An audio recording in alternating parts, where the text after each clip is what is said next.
people who train martial arts their entire life, they're like the nicest fucking people in the world, because martial arts isn't about learning how to kick someone else's ass necessarily.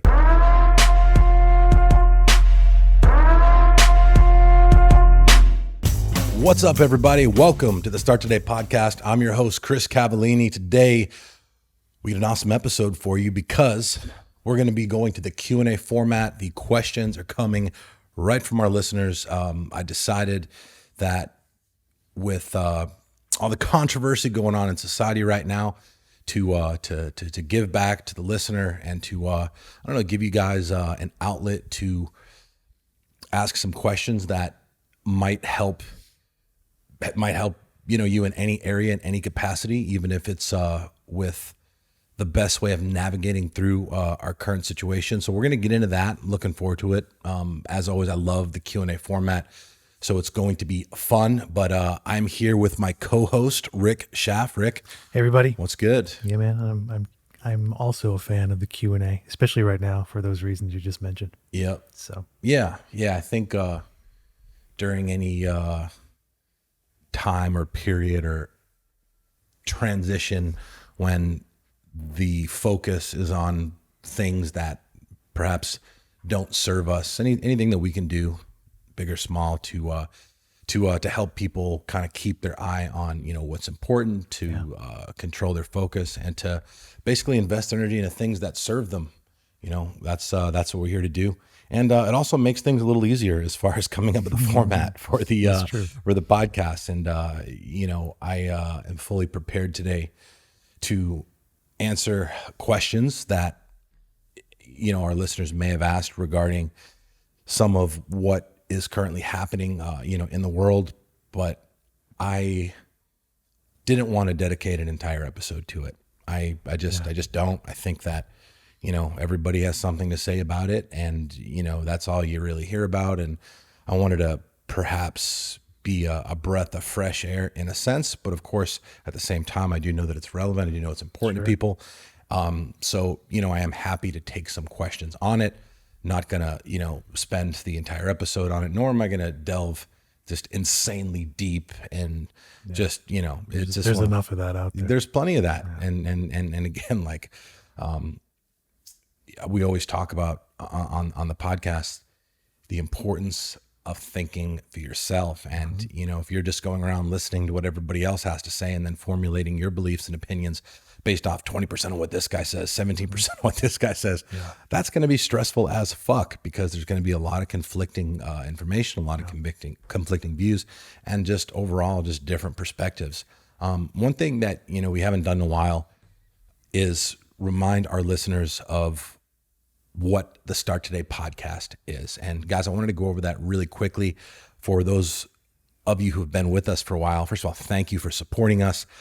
Bear with us, just a moment. Just for our new listeners, the Start Today podcast is about taking control of your life. It's about taking responsibility over every area of your life and doing the things that are required to bring your life to the next level. Now, there's always a next level. And, we're talking about achieving mastery as it relates to mindset, mental toughness, and just grit, discipline, determination, passion, and purpose. Success, what that term means, people's definition of that differs a great deal. So at the end of the day, you have to decide what success means to you. What is it that you want to make happen with your life? And basically, the principles and the ideologies and the concepts and the action steps that we teach and talk about, here on the podcast, no matter what that looks like for you, no matter what definition of success that you have or what direction you aspire to take your life in, the things that we talk about here are going to help you do that. Agreed. So without further ado, man, let's jump into it. I know we got a handful of questions here, and let's just let's go. The first one gets right to some points. So it says, number one is, Chris, you are someone I respect as an individual and as a leader. For that reason, I would like to know what you think of President Trump's leadership lately between the pandemic, the protesting and the rioting, and just overall. I feel like a leader who was quoted as saying, when the looting starts, the shooting starts, and referring to his own people is no leader at all. but I'm interested in hearing your perspective. Jacob S. That's an interesting question. So I support my president. I support my president because I support this country. Is the guy perfect? Yeah. No. Are you perfect? Am I perfect? Obviously, you know, when you're in that position, you're going to be heavily scrutinized and you have to absolutely hold yourself to a higher standard. So, you know, I don't want to basically give an overall assessment, personal assessment on Trump. But what I would like to do is just quickly just pull up something from a website called factcheckdog.org. Okay. This is anytime it's .org, right? Mm-hmm. That means like they can't bullshit like CNN and Fox and all this. Sure. Anytime, you know, you have a .org source, it's going to be credible, objective information that isn't presented with any sort of like judgment or bias. All right. So the statistics that I'm about to read here, they may seem good or bad or just somewhere in the middle, depending on the reader's point of view and perspective. And again, like this isn't to, you know, prove like what this guy has done or not done. And, you know, there's really no true metrics of how much credit or like blame a president deserves for what happened while he was in office with the things that we're going to discuss here. But this is just some information that I think is important for people to be aware of, because one thing that I will say about Trump is that I think people judge him more for what he has said than what he has done. Agreed. So, you know, that said, and this says here, the last time this was updated was in January. So, you know, of course, some things have changed in light of the pandemic and right. You know, current situation, the protests and everything. But basically, the economy added 6.7 million jobs, and unemployment has fallen to the lowest rate in half a century since Trump took office. Okay, that's a fact.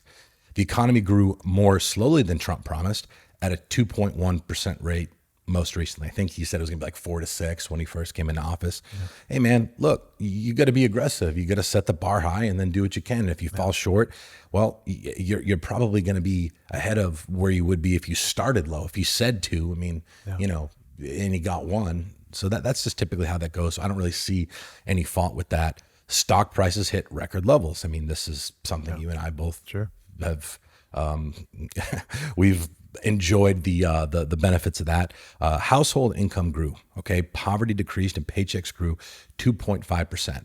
Home prices reached record levels, and home ownership also increased. So, under Trump's administration, the percentage or the rate of first-time buyers increased immensely. That's an awesome thing. Buying a home for the first time is a big deal for a lot of people.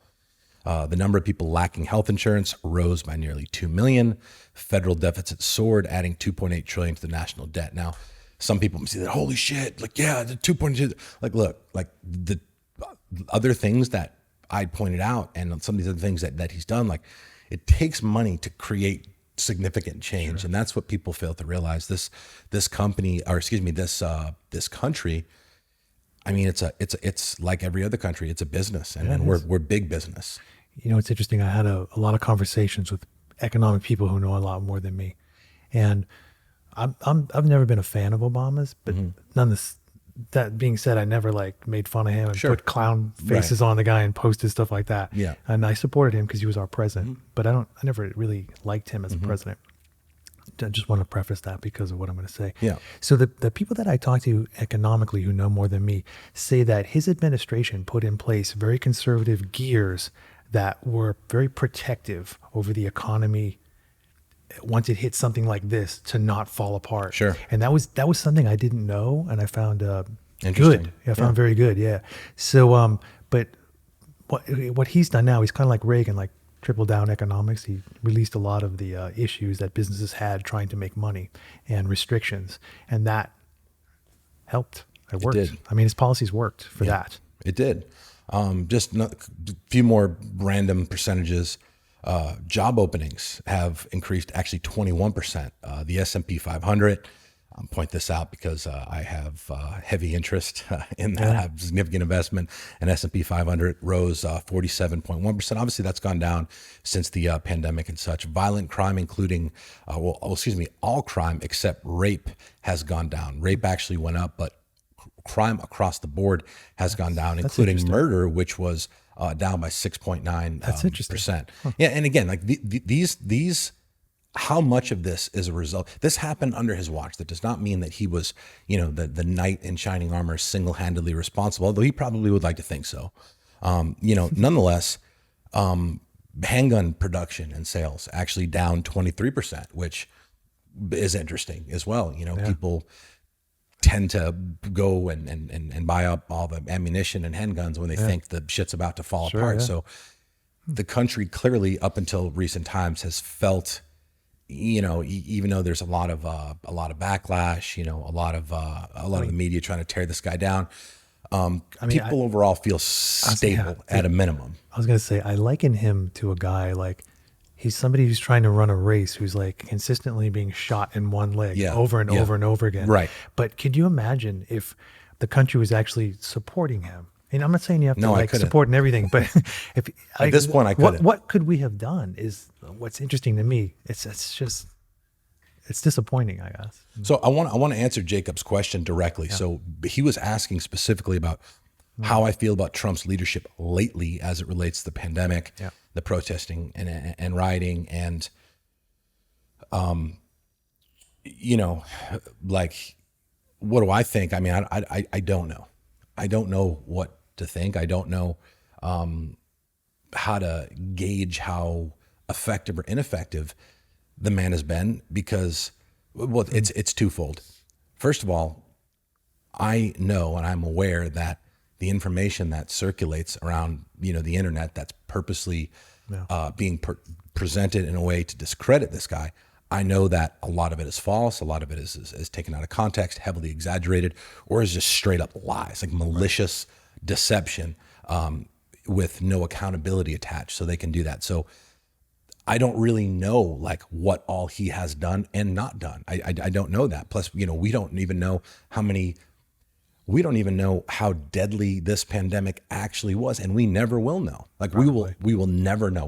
We know what they'll tell us. Yeah. We know what will go down in history, but I mean, but just because it goes down in history does not make it true. The other side is this, like, even if we did have, fair reporting and data and information and a way to actually quantify, like, what is what, with the response to the coronavirus and things, things of that nature, it's not like this is like an NFL season where there's like a standard of what is considered to be a successful season and what is not. Like, there's nothing to compare this to. Like, nothing like this has ever gone down in the history of this nation, as far as the pandemic, and then the protests with the subsequent rioting, and then overall just throughout the time in his administration, him constantly being attacked. And look, like, he brings some of it on himself, in the sense, like,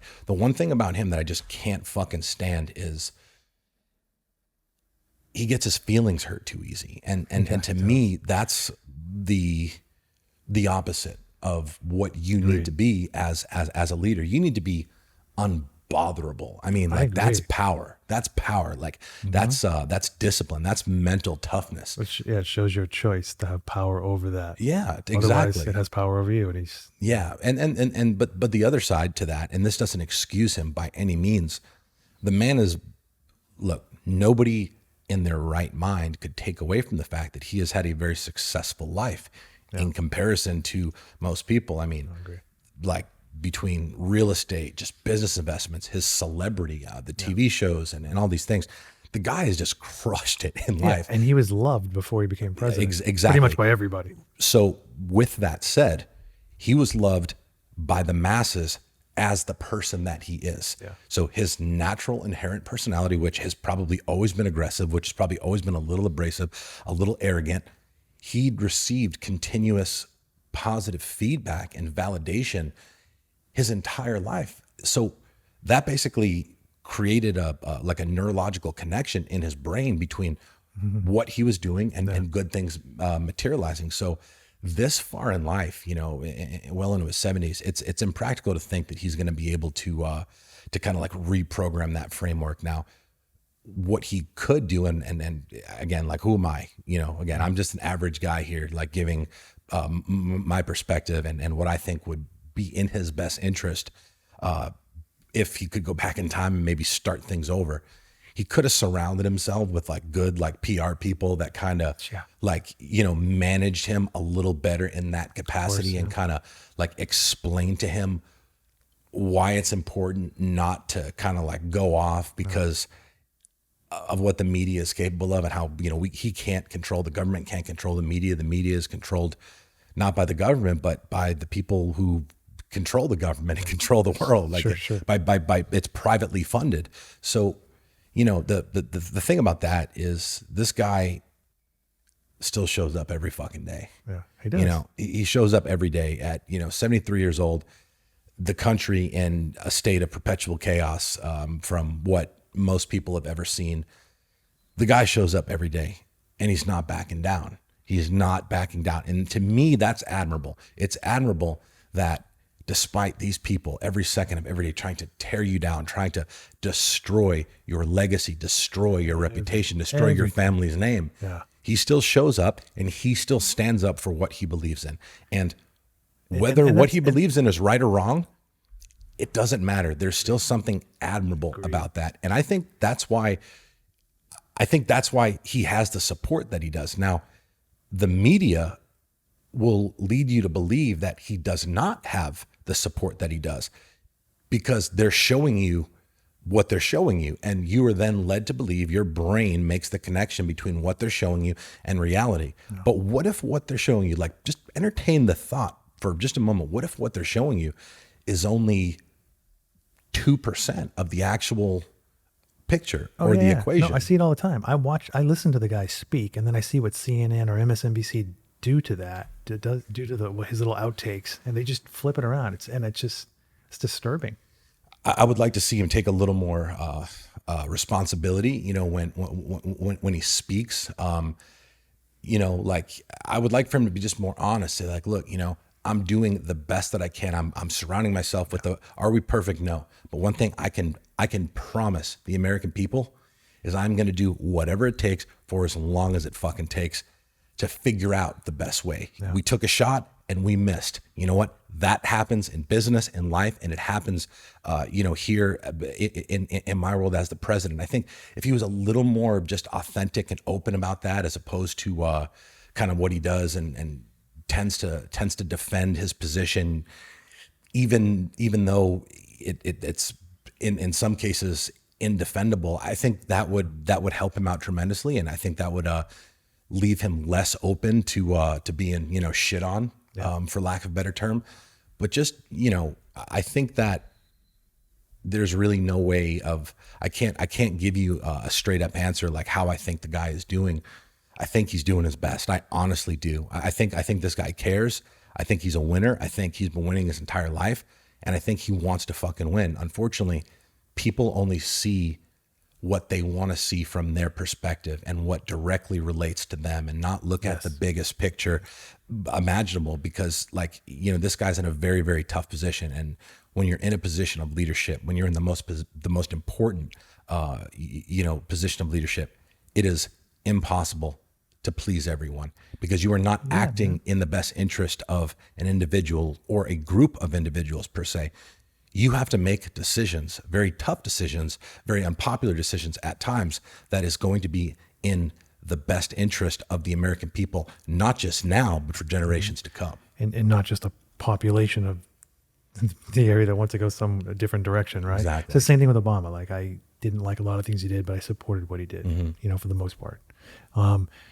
Trump, you know, getting back to a point you made, or Jacob said, when the looting starts, the shooting starts. You were talking about perspective. When I heard that, my perspective was, when looting starts, people get shot. Not necessarily we're going to shoot you, but just like violence creates violence. I think he meant that. What you he think said. so? Yeah. I didn't take it that way, and I don't have a problem with it. Yeah, I mean, I don't either when you think of it that way, but Yeah. I didn't take it that way when I heard it. I thought, oh yeah, of course. Yeah, he Looting starts, definitely people meant get shot. he definitely meant, he's going to deploy the military and he's going to take care of it quick. And look, Oh. and here's the thing. So I'm really glad that you actually brought that part up, because I would have just went on to the next question. This guy isn't talking about deploying the military to go fire on innocent people. Okay. Oh no. He's not talking about deploying Not the the military. protesters. Not- There's a big difference. well, They want- there's the big difference between innocent people, innocent protesters, and then the people Disruptors. who literally probably don't even know George Floyd's name, or Right. they know something happened, but they don't know like the name. They don't know the they're significance. using it as an opportunity. Yeah, Everyone knows that. and some of that also, I think, is with this that group at Antifa. Yeah, I mean, I think there's a lot of truth to that. I think there's a lot of too. truth, and it's like, and look, man, they saw an opportunity and they fucking went for it. And, Yeah, and the fact is, They're doing a good job too. yeah, I think the protests overall have been extremely productive. I think people are losing sight of the fact that, I mean, you were in LA when the Rodney King thing went Yeah. down. How many officers? similar. Well, there's like 5, 6. There's a bunch, shit ton of them, right? That were involved with that. All of them got acquitted. People are losing sight of the fact that the police officer that was responsible for the death of George Floyd, he's been brought up on third-degree murder charges. Now, I know some people are saying it's not enough. not enough. I don't disagree with that, but I'm just saying, like, look, we're making fucking progress here. Yeah, you know what I don't understand though? I don't understand why they didn't just arrest them all and let the court decide. Yeah, like they 'Cause do, it like they do with it- civilians. Yeah, like it probably would have we would avoid a lot of this mess. I Maybe think, not. if they did. Maybe not. But I think it would have been. I mean, I think. you would like to think that, but I But I you're just right, because there's other influences Yeah. outside of this. Yeah. That's true. But as far as looting starts, a shooting starts. Like, look, this guy, he has to keep this country safe, and if that means keeping it safe from itself, then so be it. Because It's also like we stepped up out of a wheelchair from COVID and then someone tripped us. Yeah. It's like, So the thing is, for people who don't like that, they don't like the looting starts, the shooting. If that offends you, if that bothers you, if you think that that's un-American, or if you think that is some sort of act of like, I don't know, a disgrace to our country and what it stands for, I encourage you to think about if it was your house or your business being burned to the ground. If it was your house, especially after, not being able to have business for 3 months, being shut down and then like basically hanging on, then that kind of crap starts. your mother, your girlfriend, someone who is important to you, someone who you love deeply, their business, their home, or look, maybe it's your job, the place that you go to earn income, to take care of your family. It's all of these things, and it's not just that effect that I just mentioned. It's also the compounding effect it has when it's being broadcasted on social media and broadcasted in the media, and then it starts to happen in another city, in another city, in another city. I'll tell you what, you send a Abrams tank rolling into the fucking neighborhood. That's what they did in Rodney King when I was in Burbank. Tanks rolled down the street and we were And inside, listen, it stopped everything real quick. It's going to fucking stop everything real quick. And they're not there to break up the protests. They're not there to do anything but to maintain order. Stop it. Because guess what? These problems that, we claim to try to be working really hard to try to resolve, it's not going to fucking matter if we destroy ourselves from the inside out.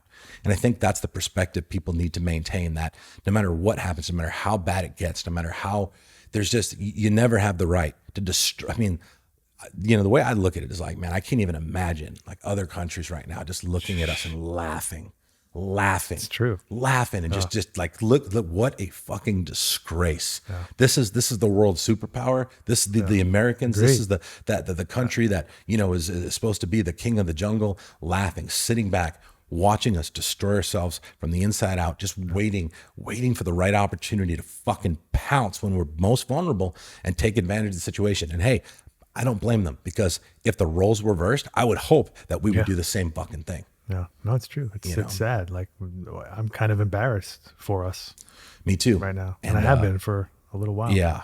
Yeah. We have to come together because we're tearing ourselves apart. Like you said, it's just, And look, it's either going to happen or it's not. And I think at this point, so much has happened, and it's not something one person can do or one side or whatever. It's just something that has to kind of like, it just has to like materialize, and things have to flesh themselves out.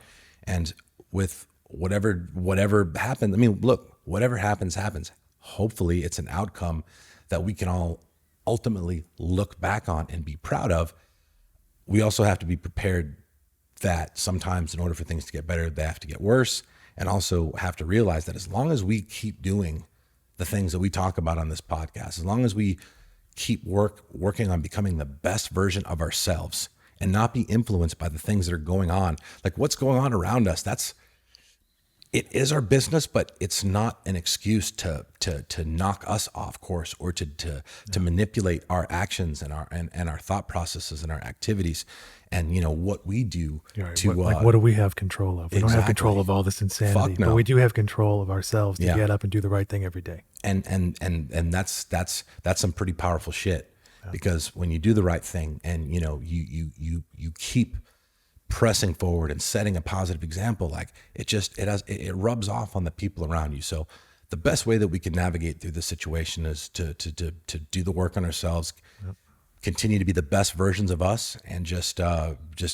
remain optimistic that everything is going to be good, because it is. I mean, look, at one point in time, we're talking about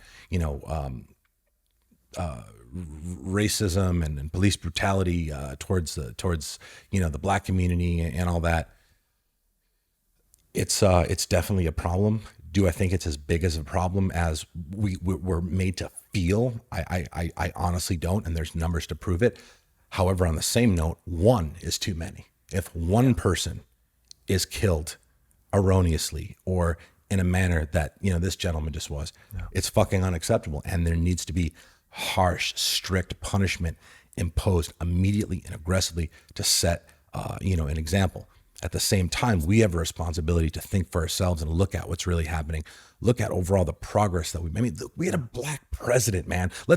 How convenient that we're forgetting about all this. Yeah. We had a black president. Like, I don't think anybody ever expected that to happen in the history of the world. That shows that we have made progress. Do we have a lot of work to do? Absolutely. But, Americans, we're not afraid of the work. We'll put in the work, but we just have to make sure we're looking at the problem and seeing it for what it is, not worse than it really is, because Agreed. Otherwise it distorts our ability to make good decisions and come up with solutions that will move us forward as a nation. Agreed. Let's move on. All right. Question number 2 is, I would like to know how you set your mind on your goals and stick to them every day. With so many distractions all around. Thank you for your consistency with all you do. It's inspiring. Stephanie R. Thank you, Stephanie. Great question. I write my goals down every single day. It's important. Not only do I write my goals, like my big goals, I write down my daily targets. There's a lot of other things that I do as well to, optimize my day for success. Optimizing your day for success starts with optimizing your morning for success.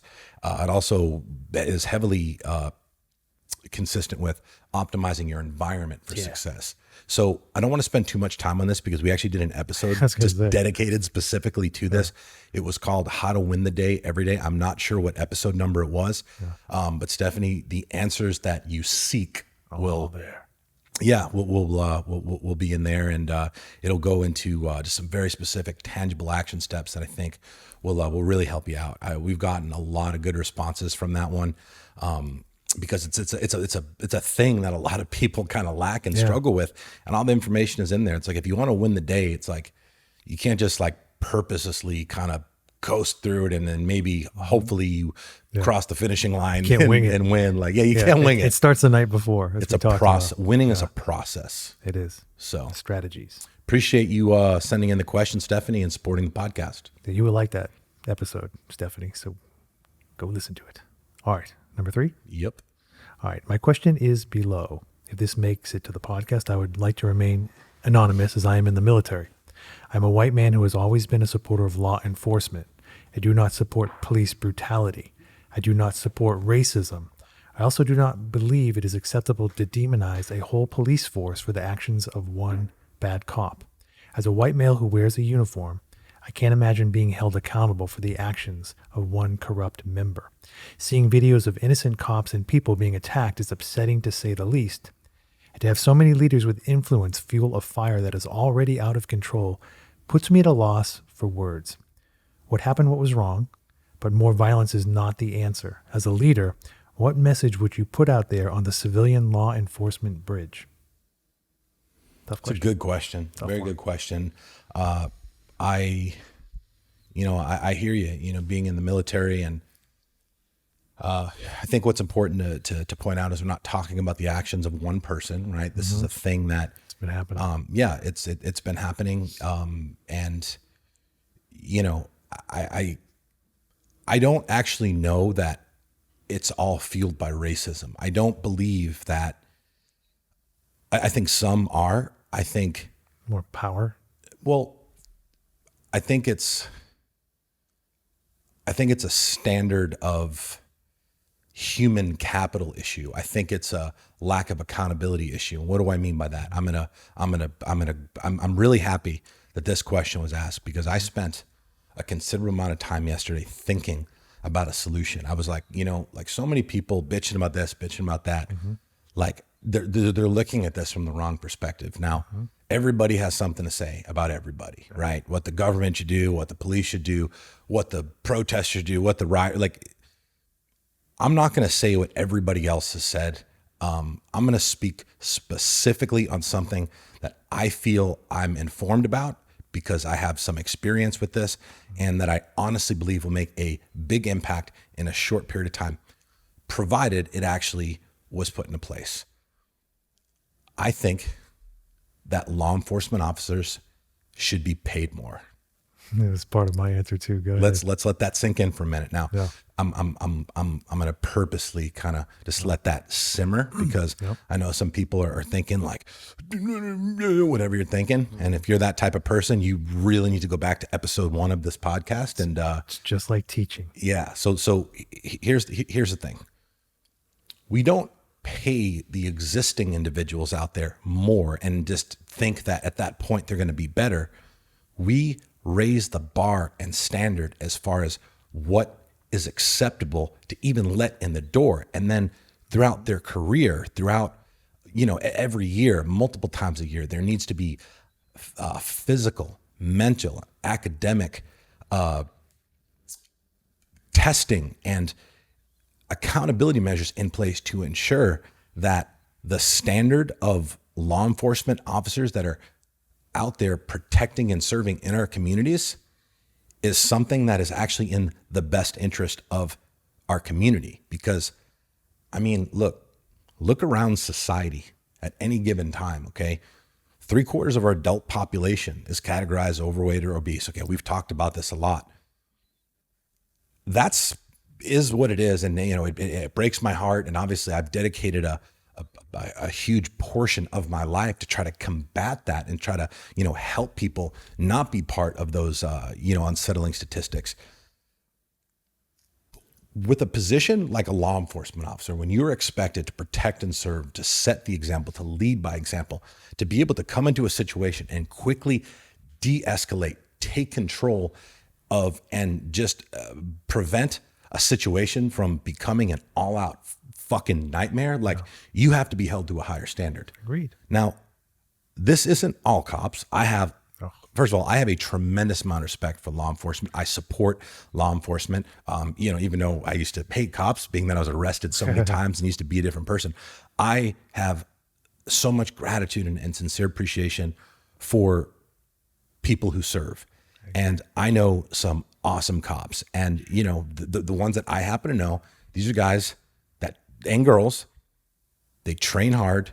They work on their personal development. They are like the prototypical, like when you like watch a movie and you see like a cop that comes like up on the scene, that's not like a comedy. It's like a fat, dumb cop, whatever, type Paul Blart Mall Cop shit. Yeah.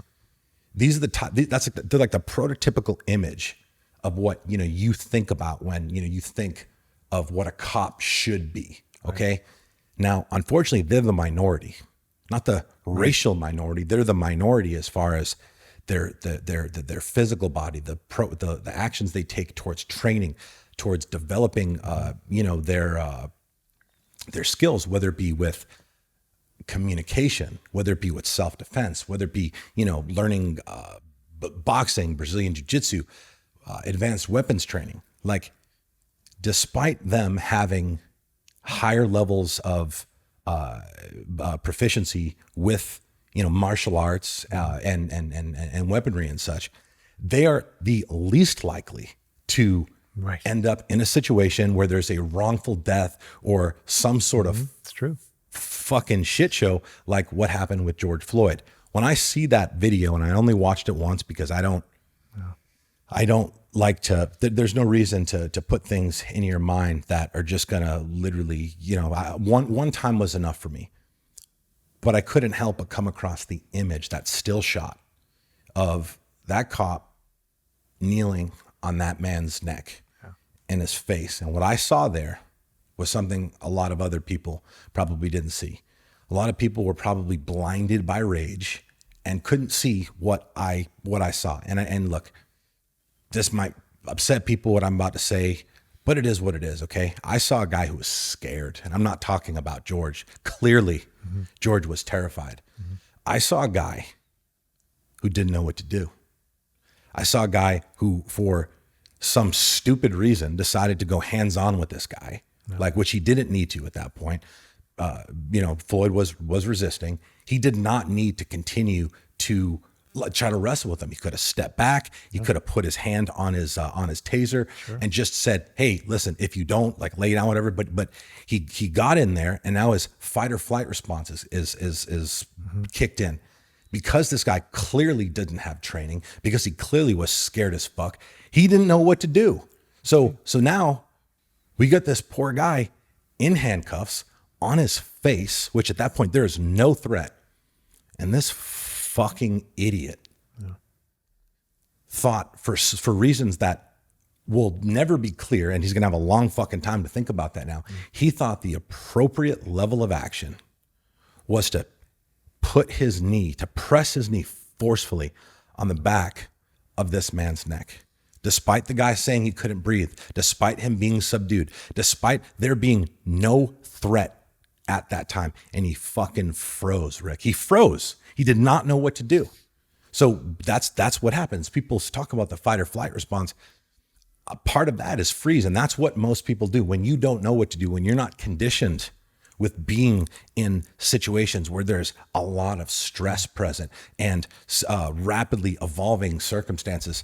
Dude, you fucking freeze up, which is why, not only do the officers need to be held accountable, the system, but the system in general, they need to have better training in place. You're right. Like, when I thought long and hard as well, I came with, like, the police. The real change is only going to come if the police department changes the culture and everything that you're saying. Advanced training psychologically as well as physically. I love that idea. I mean, you can make them machines, because the machines, the people I know that are MMA fighters, like, they never fight. No, exactly. They're like, no, man, like, same thing with crazy. Same thing with special operations in the military. Yeah, they're all like, calm, no, laid back, dude, and they're the best communicators because there's no ego involved. They know what they can do. Oh, I know. They know what they can do, so they're not scared. Look, if you're in law enforcement, and I don't care, black, white, 2'6" or 7'2", if you walk up on a situation, you walk up on someone and you're fucking scared, dude, you don't deserve to wear that fucking badge. I agree. Like, you just don't. Now, let me clarify. It's okay to be scared. It is not okay to be scared and have it completely distort your ability to make sound decisions and execute right judgment in a situation where somebody could lose their fucking life. And I truly believe that is what it is. Now, it's not an easy fix, but it's a simple solution. You raise the standard of who gets in the door in the first place. You have rigorous standards that are in place as it relates to physical fitness, mental fitness. Like, you got to train these motherfuckers. Yeah. They got to be almost weaponized and disciplined. People who train martial arts their entire life, they're like the nicest fucking people in the world, because martial arts isn't about learning how to kick someone else's ass necessarily. It gives you the ability to do that. It's about discipline. It's about control. It's about moving your body and having your body and your mind operate as one, and to be able to make good decisions in a situation when, if something happens, you know what, you're prepared and have the ability to actually do something about it in a way that doesn't necessarily have to result in somebody foolishly and purposely losing their life. Yeah, you were talking about like giving them more money, right? And I was also thinking too, it's the same thing. Like I always thought of teachers, like if we paid teachers more, we wouldn't have the issues we have because everybody would want to be a teacher, right? It's also about glorifying the position, glorifying in the fact that you can help people, serve your community, give justice where it needs to be done without going over, like those things are awesome. And it made me think of like glorifying just now. Like, could you imagine if they had something like, think about CrossFit and the CrossFit games. What if you had the police and they did games like for money or challenges like prestige? And they probably, like it'd really be interesting. And they probably do, Rick, for like, like the SWAT, the specialized divisions, but it can't be like that. You cannot have 1% of your force, who, by the way, aren't even the ones who are patrolling the streets and like handling these calls. You cannot have them being the only ones who have this level of training. It has to be a standard, and it has to be fucking raised, because, that would be awesome. Look, think about this. Like, if you're on the street and, you're whatever, and, you see these fucking cops, they show up, you're committing a crime, you're in a fight with another guy, you're breaking into a place, and like this fat cop like gets out of the car like slow, like pulling up his pants, his shit's untucked, gut hanging over his thing. Like, are you gonna have respect for someone who clearly, as evidenced by his physical appearance, demeanor, lack of confidence, and overall just lack of command presence, clearly lacks respect for himself? It's not reasonable to believe that you would. So they need to, and it needs to not just be like during the entry phase, right? Because anybody can get in shape and pass a fucking test. Continuous training, because the more you train, the better you get. So we're not saying we're just going to give the cops more money now and they'll be better. No, we're gonna make them earn it. We're gonna and the mindset of some like, oh well, it'll cost too much to do that. Well, the question that I have is, how much is it costing us today? What is it going to cost if you don't? Yeah, it's killing us. I think not only will it practically eliminate situations like what just happened, I also believe that crime in general would go down, because people also court cases in general. That's a lot of money. It's just And another part of that process they would have to look at is the like the requirements for eligibility when getting hired on law enforcement. Once upon a time, before I caught multiple felonies for sale of controlled substances, I was the valedictorian of my police academy class in 2009. Right. And with my 5 years military experience, I was looking to pursue a career in law enforcement. I went through many application processes with many departments and sheriff's offices, and it was interesting because there were some that immediately disqualified me. I would get like a letter in the mail or an email or something saying I'm disqualified because of criminal history, that they're whatever.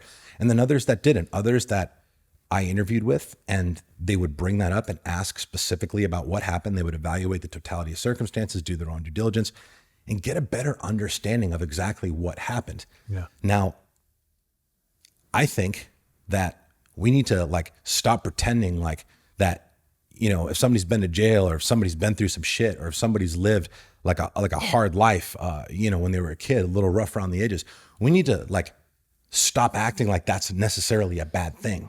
Yeah. Because I will tell you, I would much rather have someone watching my back and protecting my streets, protecting my community, my business, my family, that's, been in a few street fights, that spent a couple nights in jail, that actually knows how the system works and how it can affect you, than, the motherfucker who understands the criminal mind, was given participation trophies his entire life, who went through private school and who was fucking coddled and never hit in his fucking face his entire life. I would much rather have someone who's been through some shit than someone like that, because those are the ones who didn't get the fucking chicks in school and now they get a badge. So they got something to fucking prove. And when they get in a situation and the shit pops off, they just don't know what to do and they freeze or they make a bad decision. Yeah. And like, you know, a lot of times, you know, throughout the years when these situations have happened, when it was called into question whether it was a clean shooting or not, and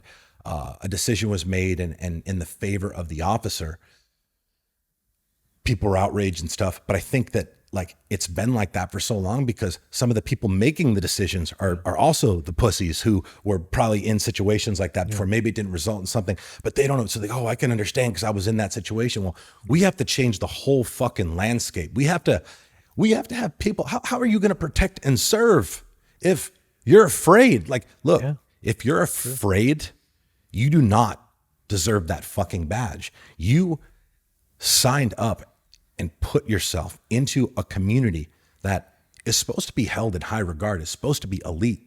And it's time that we start treating them and acting like it. And it's time they start holding themselves to a higher standard.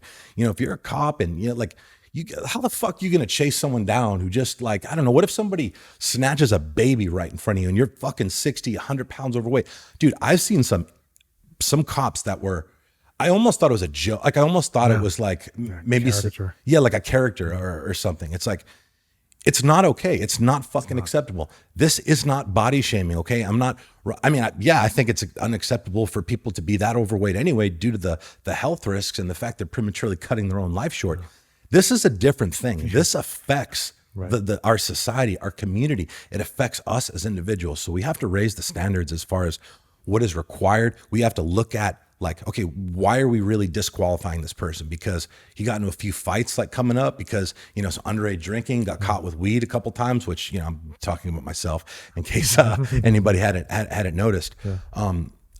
It's just one of those things where we need to start looking at recruiting people who are actually going to be able to go out there and use the most powerful weapon that law enforcement are given, which is their discretion. Discretion has the ability to literally change, save, or destroy somebody's life. Yeah. Police have the ability in any situation to arrest somebody or not. I mean, of course, depending on the severity of the crime. But sometimes, man, like some stern words and some genuine, like, you know, advice from a place of understanding and empathy could literally change the trajectory of somebody's life, you know, forever.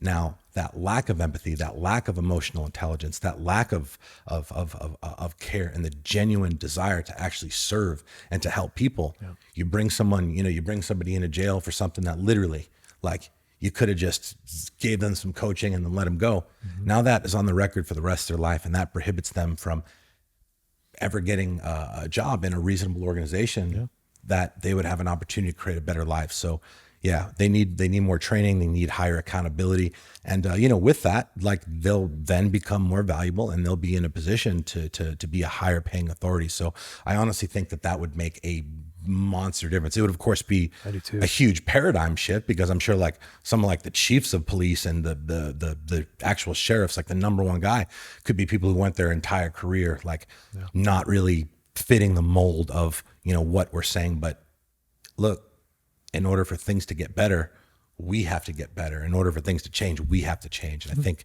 it's time for a change. Yeah, I mean, if every police officer was skilled in mixed martial arts, could you imagine walking up to a situation like everybody would be, okay, it's cool. Shocking to me that they're not. I know. So I never thought about it. Yeah, but yeah, it's shocking to me that they're not. It's like they have basic at best firearms training. Yeah, exactly. That's the problem. They have to like requalify maybe once a year, like at a range where literally that's the tool you have. Yeah, right? like and that's the thing. Like, the more you know, the less you actually have to do. And I'm just talking about the physical training, bro. It's communication, emotional intelligence, right? Like just like psychology, all of these things that allow you to actually read people and understand. The problem is if you're scared because you're afraid of what this person's going to do to you, because you have no fucking confidence, because you've never been through some shit, you've never taken the action on your own to get better, to get some sort of training. Like, you're going to be in a situation, your cortisol levels are going to be fucking skyrocketing. Your IQ is going to be half of what it normally is. And you're going to do something really fucking stupid. We know that cortisol, the stress hormone, it literally eats away at your brain. It impairs your ability to make good decisions and good judgment. So if you show up to every fucking call, I mean, if there's a kitten in a tree and you show up in a bad neighborhood and that frightens you, you're not going to be doing that kitten a service at that point. And that's the lowest end of the spectrum possible here. Sure. So let's move on. I don't want to spend any more time on this. Question number 4. I transitioned to online fitness coaching and am loving how I can help people easier and how more easily I can work with many people. I don't have enough clients to support myself though, and I'll have to have a job when things open back up. How do I survive and balance both? Growing my business while working a job. Anonymous. You just have to discipline yourself and have ultimate structure, which is great because, structure is super important. And with you having your normal job and this business that you're trying to get off the ground, the only way that you're going to be able to make it work is by having like supreme structure, scheduling what needs to get done, and just being very, very disciplined to that schedule that you create. And the reason that's a great thing is because once you get to the point where you no longer, need to work your normal job, when your business gets to a point that it's sustainable and you can produce enough income to be able to leave your job, you'll still have that structure in place and you still need to continue to deploy that structure. And it'll be a beautiful thing. And the thing is, a lot of people get nervous when they have side hustles and they ask, when's the perfect time to leave, my job? And the answer is always when you think you might be able to afford to, not when you can afford to. Mm-hmm. And the reason I say it like that is because the thing that people fail to account for, which is impossible to account for unless you've been through it. And typically people don't have a job, start a business, leave their job, and then go back into that situation. You're failing to account for that abundance of energy that you're now going to have freed from your job that you can now invest in your business. Right. So when you feel you're close and like, maybe I can't, that's when it's time to do it. And then you fucking do what you need to do to get your business off the ground and make it great. Yeah. And we've talked about this before. When you're doing your job, it's important to like do it the best you can. Yes. Everything done the best you can do, and then as well that will carry over to the side hustle that you're trying to. So important, do the best you can at the job, not with all right, I'm just doing this job to like do the least to make them like. You want to be consistent with your approach with everything you do, because although you might not consciously realize it, but if you're half-assing things in your job, it 100% is going to spill over into your business. It might not be as prevalent, but it will for sure be there. We have to just cultivate patterns of excellence, not patterns of excellence towards this on these days at this time. It doesn't work like that. Yeah, like my job starts at 6 o'clock. Right, I get off from 5 o'clock from the other one. No, man. Yeah, I will maintain a standard of greatness from 8:40 a.m. East Coast time to 3:17 p.m. Exactly. Like just kill it all the time. Do the best that you can with what you got, and do it with a good attitude. Stay patient, but aggressively patient, and trust the process, and good things will happen. All right. Number 5. How can someone become more decisive and make important decisions faster? Yeah, that's a byproduct of confidence, I believe. It's an awesome question, and I get it. I love where this person's head's at. What was his deal? JRHOADS. Well, what the hell does it? Well, what does that spell, Rick? Hoods? Is that what it? Hodes? JR Hodes? H what? 405? Okay. Oh, you got me. Hopefully.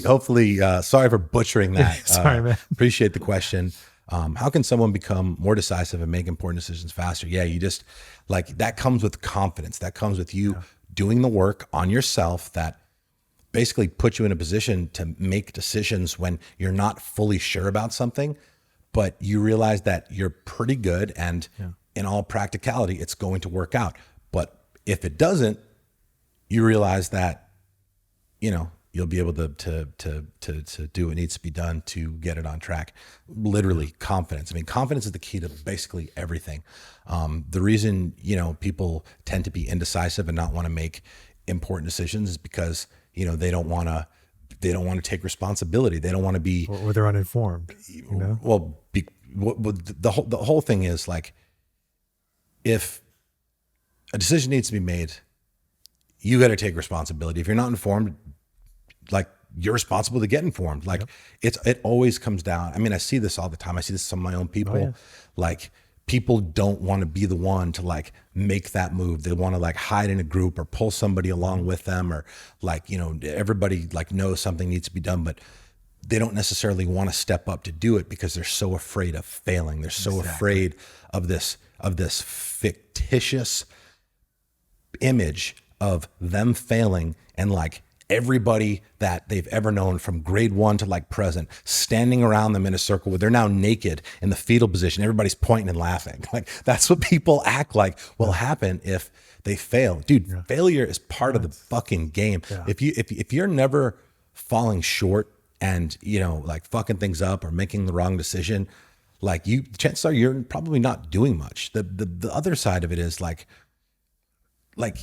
it's very, very rare. I mean, I've had some massive fucking failures, but I've also done some pretty big shit in comparison to most people. Like, most of the time, like, even if you fail, like, what that will look like is like not that bad. Yeah. It's not that bad. And you know, the opposite actually holds true for people's perception. People think, you know, if you're willing to step up and you're willing to be bold enough to take a chance, despite not having all the you know, the certainty, and willing to kind of just step forward anyway and make it happen. If you fall short, like, people respect that shit. They respect it if you then like take responsibility over it. It does the opposite of what, you know, people are afraid. So you just have to change the association and do what you need to do to develop your confidence, which multitude of ways to do that. We talk about it on the podcast all the time, but confidence is key for literally every area of life. And it's not that you know, you'll do confidence, you'll be, you know, more informed, but you'll be more confident in your ability to execute and be able to actually deal with the outcome, regardless of what direction that outcome happens to go. Yeah.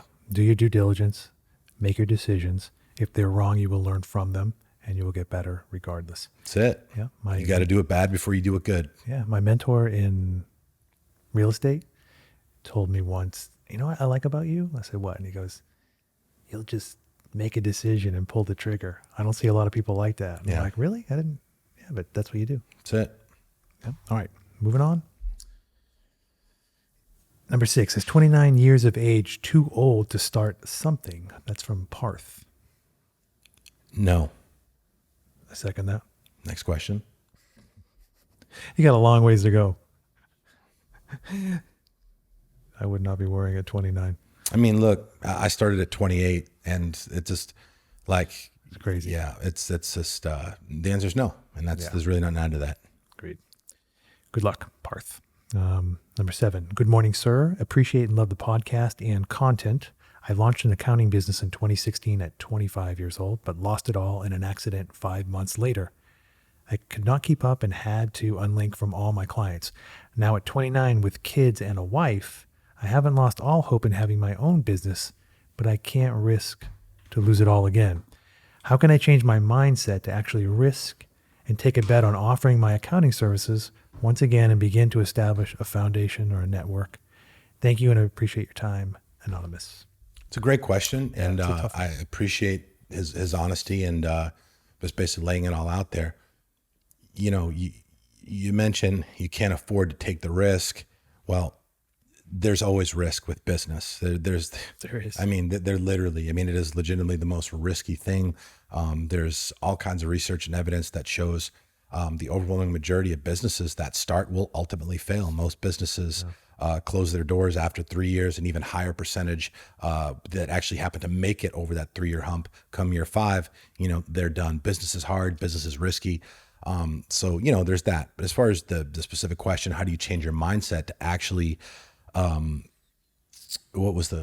do I change my mindset to actually risk and take a bet on well, I mean, if you're good, then it's not a bet. Like if you're really good and you're confident in your abilities and you know your shit and you're willing to work really hard and not only work really hard, but provide the best level of service to the point where they'll tell 20 people. Yeah. Like to the point where people would be doing themselves a disservice not to do business with you. Then that kind of mitigates the risk. It doesn't eliminate it because there always will be risk, but it certainly does mitigate it. And again, all of that is a byproduct on the work that you put in yourself. Like you can't like not be good at what you do and think that people are just going to fucking like give you like acts of charity and bring their business to you. Like you have to earn people's business. You have to make it very easy for people to want to do business with you. And it sounds like this is something he wants to do. Sure. So, I mean, I think you got everything going in the right direction. Yeah, no, he's on, like, I feel it, like he's on that, like that line, and he's just like, dude, just fucking do it, man. You just change your mindset. You don't change your mindset. Like you don't just sit there and like sit in a room and change your mindset. Like you change your mindset by acting in spite of the uncertainty, working really, really hard through the challenges, and then proving to yourself that you're capable. And then in that sequence of events, your mindset evolves and changes. It's not the mindset shift comes in the doing. Yeah. And if you're worried, obviously, about the financial problems, then you can take a little bit of time to get yourself in a better position by, making some changes to get yourself to feel less worried, I guess, and then just pull the trigger. You got to do everything you can to mitigate risk. Hopefully you've been as responsible as you can with the income that, you're generating now. But again, there's no perfect time. There's no like perfect, there's not going to be someone that just shows up at your door one day and says, hey, today's the day. Let's go ahead and pull the trigger. Like, you just got to do it. You have to obviously be as prepared as possible. You have to do everything you can to mitigate risk. But man, when it comes to like just stepping into the unknown and just taking the fucking plunge, dude, you just got to fucking do it, man. You just got to if it's calling to you, like it'll work. Yeah, you'll make it work. You just got to do it. And honestly, like you also realize that like, you might not hit it out of the park at the first at bat, but I promise you, like the thing that really stresses people out and like gets them all worked up and kind of unnerved and short circuits their like ability to think is the over analysis of when to start, when to begin. Right. It's like when you just go and now you're fucking in it. All right, now we get some momentum going. Yeah. And then you notice, even though it might be hard, you're now in the realm of the known. When you're operating and trying to like think about something, you're in the unknown. You cannot operate from a good headspace on the sidelines. Yeah. Get in the fucking game and figure it out. Agreed. Okay. 8th and last question. How to set goals when you're unsure of what you want to achieve. That's by @Lenny BP. That's a good question. I mean, what would you say? You got to start asking yourself tough questions. Yep. What makes you happy? What do you want to do? I mean, it's tough, but you got to sit there and dwell on these things, and it will come to you, but you have to dwell on them. Sit there and dwell. Tough questions. That's the thing. Most people don't want to have those uncomfortable conversations with themselves. Most people don't want to put in the work, which in this case, the work is literally like setting a time, like on a weekend after work or at any given time to just go somewhere, like literally out of your normal environment and just be alone with your thoughts and just think like, what the fuck is it that I want to do with my life? What are you passionate? Everybody's passionate about something. Some just aren't aware that the things that they're passionate about are actually things that can be monetized. Right. So you can always figure that out as well. You figure that out through the personal development, and it is a tough question. It is probably one of the most stressful things that any of us have to deal with that have made any sort of significant life change. So I guess what I will say is that it's normal to feel that way. Nobody just come to everybody just knew what they wanted to do, and you're the only one who feels that way. I guess most people feel that way. I mean, I don't know anybody that hasn't at some point, before they made the change, if they even did make the change. But I think the thing to focus on is not so much that, that stress or that anxiety or that uncertainty that you're feeling. The fact that you're even having these discussions with yourself, and the fact that you aspire to be better, that in and of itself, you probably don't recognize this, but this puts you just in a higher category and just so much further ahead than so many others. And that's a very admirable thing. So I guess you set goals to ask yourself these questions. Yeah. Like that would be it. And then from that, you will get in a position where you have a better understanding. Yeah, exactly. I mean, you can't really set, such a weird question. Like how to set goals when you're unsure of what you want to achieve. Yeah. Well, I don't think you can. I think you have to figure out what it is that's important to you, and then you set goals accordingly. And again, like look at like the main areas of life, right? When it relates to like your physical body with your fitness. Okay. Set a goal for your fitness. How would you like, your body, your health, your confidence and all that to be set up, right? So you set a goal in accordance with that. Financial goals, right? Financial goals are important. Set a goal with that. Professional goals, like all of these things, personal goals. Do you want to travel? Do you want to, take up learning a new instrument? Do you want to learn a new language? These are all things that like, it's all relative to the individual and what's important to them. So you just have to really have that honest conversation with yourself. What is it that is important to me? What is it that I want to actively pursue at this stage of my life? Because depending on how old you are, right? Like your goals aren't, it's like, no, you set these, people overwhelm them and think, oh, fuck, these are going to be my goals. These are my life's goals. So I need to get it right the first time. And then they end up like taking forever. And it just basically ends up getting put in the back burner and never done. Your goals can change. Your goals better change. Your goals, they evolve because you'll accomplish them. And then, you got to set higher goals. So it really starts with understanding what's important to you and what your idea of an ideal life is, the things that will truly make you happy. And when it's all said and done, you'll be able to look back on and, with a smile on your face, just basically say, wow, like, I lived a pretty incredible life. Yeah. So reverse engineer that process. Get them on paper and make it happen. All right. Is that all? That's the end of it. Cool. Well, guys, I hope you got a lot out of this episode. If you haven't yet, it would really be helpful if you took the 36 seconds to go and leave us a review. We get a lot of new listeners every episode, and I don't want to ask you guys to do something for us that we haven't earned. If this is something that you feel we have earned, if we have earned a good review, we would certainly appreciate, you taking the time to do that for us, because it helps us grow the podcast. The stories, the feedback, it's all super beneficial. But we appreciate you listening. Rick, thank you for today. Yeah, man. And guys, everybody stay safe and crazy times. Yeah, crazy times, but honestly, good times are to come, because the thing about crazy times, bad times, fucked up times is it's going to set you up for a really, really, really good time. Yeah, we start down our comeback. Yeah, exactly. It's going to be a hell of a comeback. Yeah. All right, guys, crush it this week, and we'll talk to you soon. Move aside and let the man go through. Let the man go through.